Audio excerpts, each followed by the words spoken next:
Hi, this is Story Wilson, and you're looking at my 1996 Range Rover with 120,000 miles on it, and today I'm going to show you all how to find leaks in the EAS system using just a simple bottle of soapy water. You'd be surprised how many people ask me what's the best way to find leaks, and considering that leaks in the EAS system are the most common causes of EAS faults, we'll go ahead and go over that today and show you how easy it is to find them.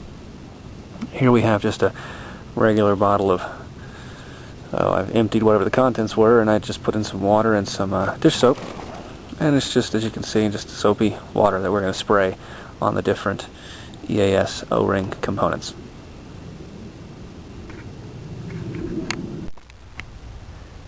Well, this is the EAS dryer, and it's towards the front of the engine bay, next to the air filter, and its job is to simply dry out the high pressure air. This O-ring right here is a pretty good culprit. It leaks, so we're just going to spray it, and not really seeing any leaks there, so we're going to move on to the next spot, which is the EAS valve block. Here we are again. We're still in the engine bay of the vehicle on the right hand side. This is the EAS valve block, where all the O-rings and the high pressure air lines leave the valve block. And we're going to check here and here and here and here, and what we're looking for is just any kind of bubbling of the soapy water. And you're just going to liberally just kind of spray it down as best as you can. And I'm not seeing, you want to look at the junction between the air hose and the copper grommet, and I'm not seeing any air bubbles. Well, like I said, what you're looking for is you're looking for that soapy water to stop being just little bitty tiny bubbles, and they'll suddenly start inflating as if you're blowing bubbles. And we're not seeing anything there, so we're going to move on to the air springs. Okay, right now we're at the rear of the vehicle, and it's a lot easier if you go ahead and put the ride height in its highest setting. This allows you to get into the wheel well and actually lay eyes and lay hands on the fitting for the top of the rear air spring, and you can just see it right back in there, that little bitty copper grommet, and here's the hose. And again, we're just going to liberally spray that down and look for any kind of leaks. It's hard to get it back there, but just do your best and look at it and watch it. And in this case, I'm not seeing any bubbles, so we still haven't found our leak. And again, you're just waiting, and hopefully you're going to see those bubbles moving around and changing shape, and that means that air is leaking out, but we're not seeing that right now.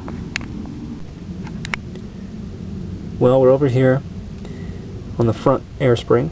We're still underneath the engine compartment, and just as before, you can see the high pressure line entering into that copper grommet that contains the O-rings. And we're going to spray it down once again.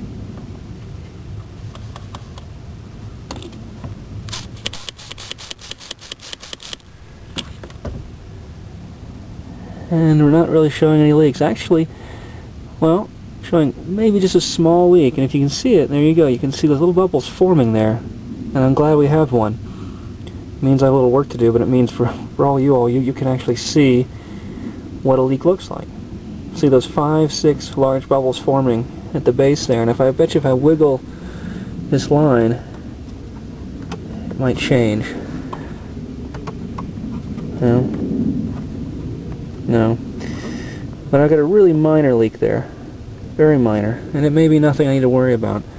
But what I'm going to go ahead and do is I'm probably going to pull this line out, clean it, clean the grommets, maybe put a light coating of oil or something on them, and reassemble it.